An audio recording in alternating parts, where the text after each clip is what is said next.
She laughed at monogamy the first night I met her. Not a polite laugh. Not a nervous one. It was sharp and musical, the kind of laugh that carried certainty in it. The kind that said, I've already made up my mind, and the world is silly for thinking otherwise. We were sitting at a long table in a converted warehouse bar, exposed brick, hanging bulbs, overpriced cocktails with names that tried too hard. Someone at the table had mentioned their parents' 40th wedding anniversary, and without missing a beat, she shook her head. 40 years with the same person, she said. That's not romance. That's inertia. People chuckled. Someone raised a glass. I didn't laugh. I should have. That would have been easier. Instead, I watched her as she spoke, dark hair tucked behind one ear, eyes alive with mischief and intelligence, and I felt that familiar pull of attraction mixed with curiosity. She wasn't cruel. Not then. She was confident. Unapologetic. She spoke like someone who had never been abandoned, never sat alone at a kitchen table with cold food and unanswered messages. Her disdain for monogamy felt daring. Like she was challenging a tired rule everyone followed out of fear. I told myself that was refreshing. That was my first mistake. Her name was Mara. She had a way of leaning into conversations as if she owned them, elbows on the table, eyes locked in, voice calm but deliberate. She worked in marketing, spoke in sharp metaphors, and seemed to have an opinion about everything, especially relationships. People confuse exclusivity with love, she told me on our third date. We were walking along the river, the city lights smeared across the water. They think locking someone down means they've won. And you don't? I asked. She smiled sideways.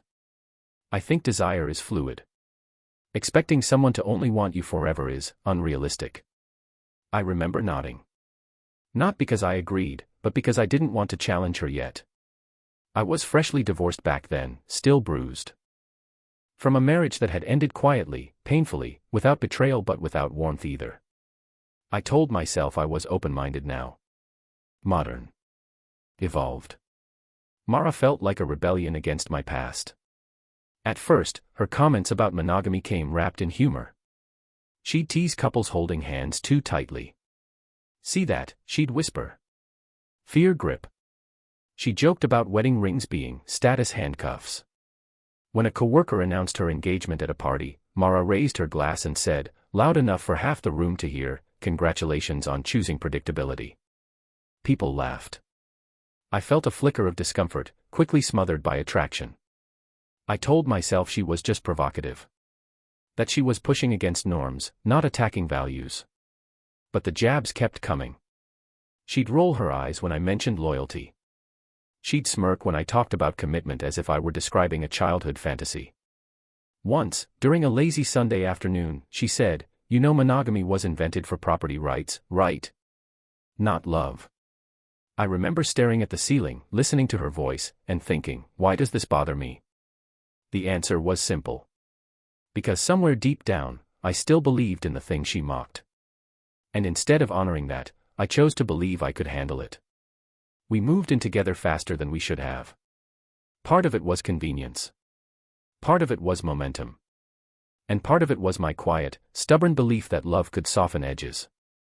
That if she felt safe enough, seen enough, she'd stop needing to posture against commitment. I told myself her disdain was theoretical. Intellectual. Not personal. She's with me, I told my sister when she raised an eyebrow. That counts for something. My sister didn't argue. She just looked at me for a long moment and said, just don't ignore the parts of her that are loud. I ignored them anyway. There were moments, small, telling ones, that I brushed aside. Like when she kept her phone face down at dinner.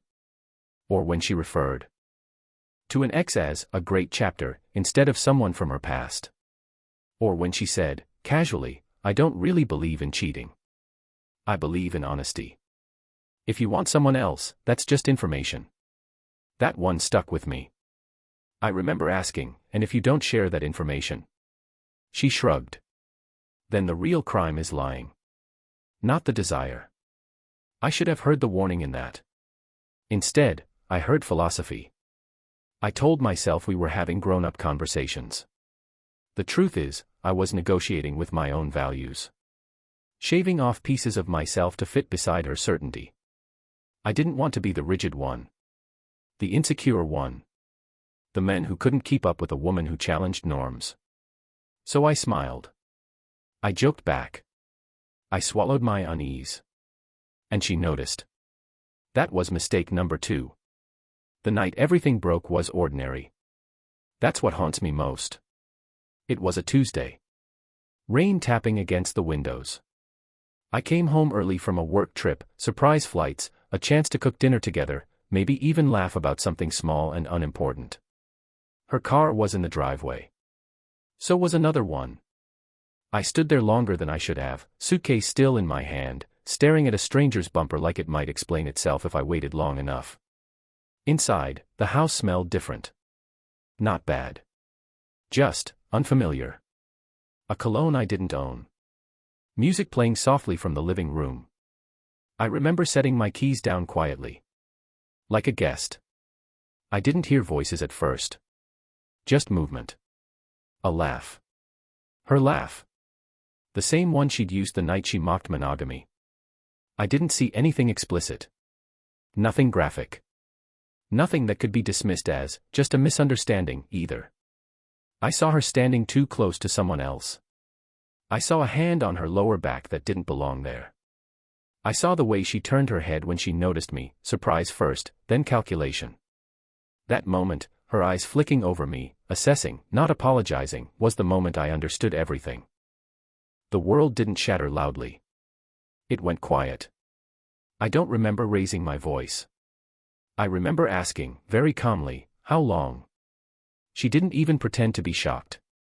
A while, she said. I didn't think you'd be back tonight. Not I'm sorry. Not we need to talk. Just logistics. The other man looked embarrassed. He left quickly. I barely noticed. I remember sitting at the kitchen table afterward, the rain louder now, staring at a plate of lasagna I'd planned to reheat. It went cold. My phone buzzed. A work email. Life continuing without permission. She sat across from me, legs crossed, arms folded, and said, I told you who I was. That was when the anger hit. You told me you didn't believe in monogamy, I said. You didn't tell me you'd treat me like an option. She tilted her head. I never promised exclusivity. That's not true. She sighed, the way someone does when they think the conversation is beneath them. You assumed it. I laughed then. A short, broken sound. We lived together. And, she said. So did my parents. And they cheated on each other for 20 years. There it was. The justification. The armor. I realized something in that moment, her mockery wasn't rebellion. It was preemptive defense. She'd decided long ago that commitment was a lie so she'd never have to feel guilty breaking it. I asked if she felt any remorse. She thought about it. Actually thought. I feel bad that you're hurt, she said carefully. But I don't think I did anything wrong. That sentence changed me. Not because of the betrayal alone, but because of the certainty behind it. The absolute refusal to see harm as harm. I told her to leave. She didn't argue. She packed a bag, calm and efficient, and said, I hope someday you stop seeing love as ownership. The door closed behind her with a soft click. The house felt enormous after that. The days that followed were hollow. I ate because I had to. Slept in fragments. Walked from room to room like a ghost, touching objects that no longer made sense. Her coffee mug. A throw blanket. A plant I kept forgetting to water. Friends called. Some came over. Some chose sides quietly. Others didn't choose at all, preferring the comfort of neutrality over the inconvenience of truth. There was gossip. There always is. She was always like that. You knew what you were getting into. Maybe you were too controlling. That one hurt the most. I started to doubt myself. To replay conversations, searching for moments where I'd failed to keep up, failed to be progressive enough, failed to be enough. Late at night, alone with my thoughts, cynicism whispered its temptations. Maybe she's right. Maybe monogamy is a lie. Maybe trust is just a story we tell ourselves to feel safe. I came close to surrendering to that worldview. It would have been easier than sitting with the pain. But something stopped me. It happened during therapy. I hadn't wanted to go. The idea of paying someone to listen to me felt humiliating. But on the third session, after unloading weeks of anger and confusion, my therapist asked a simple question. What do you believe about love? Not what I'd tolerated. Not what I'd compromised. What I believed. The answer surprised me with its clarity. I believe commitment is a choice, I said slowly. A daily one. And I believe choosing someone fully is meaningful.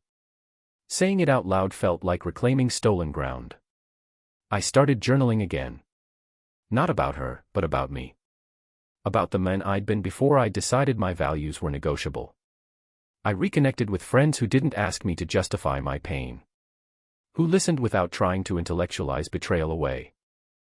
I learned something crucial in those months: healing wasn't about becoming harder. It was about becoming clearer. Ironically, her betrayal did the opposite of what she might have expected. Instead of turning me against commitment, it sharpened my belief in it. I began to see monogamy not as limitation, but as intention. Not as fear, but as courage. In a world that celebrates endless options and emotional shortcuts, choosing one person and showing up fully felt almost defiant. People scoffed when I said that. Isn't that old-fashioned? I smiled. So is integrity. I stopped dating for a while. When I returned, I did it differently. Clear boundaries. Honest conversations early. No performing flexibility where there was none. Some people walked away quickly. That was a relief. Others stayed. And with them, connection felt calmer. Deeper. Safer. I learned the difference between blind trust and earned trust. Between surrender and self-respect. Most importantly, I learned to trust myself again. The woman I eventually fell in love with didn't mock monogamy. She didn't romanticize it either. She treated it like what it was, a mutual agreement built on respect, honesty, and care. There were no power games. No philosophical traps. Just two people choosing each other, openly and without apology. Sometimes, late at night, I'd think of Mara. Not with anger anymore. Just clarity. She's still chasing novelty, from what I hear. Still laughing at commitment. Still explaining away the damage she leaves behind as truth. I don't envy her. I once thought revenge meant winning. It doesn't. Real revenge is peace. It's waking up beside someone who doesn't need to mock loyalty to feel free. It's building a life where your values don't require constant defense. It's knowing that when you say I choose you, it means something, because you could have chosen otherwise. She laughed at monogamy. I embraced it. And in doing so, I reclaimed myself.